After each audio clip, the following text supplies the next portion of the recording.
તો આજે તો આપણે પૂકી ગયા વાવડી મેક પર મચ્છુ માતાજીના દર્શન કરવા, એટલે ટોટલી સમાજ વ્લોગ જોવાનું ભૂલતા નહીં, બહુ મજા આવશે. અને લોકેશન ને નજારો હે કાઈ ના ઘટે, વ્લોગમાં કન્ટિન્યુ બન્યા રહેજો. તો જય ઠાકર ને જય દ્વારકાધીશ બધા મિત્રોને, કેમ છો તમે બધા? મજામાં જ છો? તો મારા નવા વ્લોગમાં તમારું સ્વાગત છે. તો ફાઇનલી મિત્રો આજે આપણે જવાનું મચ્છુ માતાજીના દર્શન કરવા, તો ચાલો કન્ટિન્યુ. અને ફાઇનલી મિત્રો રોડ ઉપર ગાડી ચડાવી દીધી અને નજારો હે ને કાઈ ના ઘટે, તમે ખાલી જોઈ શકો છો.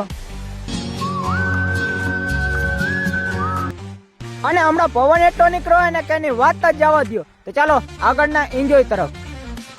અને ફાઇનલી મિત્રો આવી ગયા ધારું અને વરસાદ જેવું વાતાવરણ થઈ ગયું, તમે ખાલી જોઈ શકો છો. અને મસ્ત મજાને મચ્છુ માતાજીનો બોર્ડ મારી ગયેલો, આ તરફ જવાનું હે. તો ચાલો કન્ટિન્યુ. અને પછી આપણે પૂગવા આવ્યા હતા મંદિરે, તમે ખાલી જોઈ શકો છો મિત્રો લોકેશન. અને પછી હાથમાં લઈ લીધું શ્રીફળ ને અગરબત્તી. ચાલો અંદર. અને ફાઇનલી મિત્રો તમે નિરાતે મસ્ત મજાના મચ્છુ માતાજીના દર્શન કરી લ્યો. અને આપણે ઉભા હતા માતાજીના મઢ અંદર, એટલે હમણાં તમને શણગાર ને બધું બતાવું. અને ફાઇનલી મિત્રો તમે ખાલી ચેક કરો મિત્રો, માતાજીનો મંદિરનો થડો હે, તમે ખાલી જોઈ શકો છો મિત્રો. પુનામાના મચ્છુ માતાજીના અને હુરાપુરા બાપાના દર્શન કરી લ્યો. અને આપણે મસ્ત મજાના દર્શન કર્યા, અને તમે દર્શન કર્યા હોય તો પેલા આપણા પેજને ફટાફટ ફોલો કરી નાખો, તો આગળનું બતાવું. અને ફાઇનલી મિત્રો તમે નિરાતે મસ્ત મજાના આવડ માતાજીના દર્શન કરી લ્યો. અને તમે મસ્ત મજાના આવડ માતાજીના અને મચ્છુ માતાજીના દર્શન કર્યા હોય તો આપણા પેજમાં ફટાફટ 200 કોમેન્ટ કરી નાખો, જય મચ્છુમાં. અને હજી એક વાર તમે નિરાતે મસ્ત મજાના મચ્છુ માતાજીના દર્શન કરી લ્યો. અને પાસે પૂનમાનું થડું હે, અને ઓયડા માથે જય ઠાકર ને જય મચ્છુમાં લખી ગયેલું હે, તમે ખાલી જોઈ શકો છો.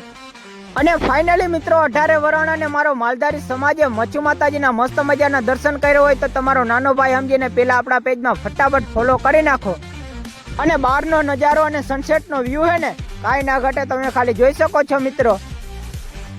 અને આખાય ભરવાડ સમાજની માં એટલે કે મચ્છુમાં, એટલે આપણે મસ્ત મજાના દર્શન કર્યા. અને તમે દર્શન કર્યા હોય તો આપણો માલધારી સમાજ આપણા પેજને નાનો ભાઈ સમજીને ફટાફટ ફોલો કરી નાખો. અને છેલ્લે મચ્છુ માતાજીની ધજાના દર્શન કરી લ્યો. તો આજનો વ્લોગ આટલો જ રાખવાનો. વ્લોગ સારો લાગ્યો તો લાઈક, ફોલો અને શેર કરી નાખો ફટાફટ. અને કોમેન્ટમાં કરી નાખો જય મચ્છુમાં અને જય પૂનમમાં. તો ફરીથી તમને મળું એક નવા વ્લોગમાં. તો બધાને જય દ્વારકા દેશ.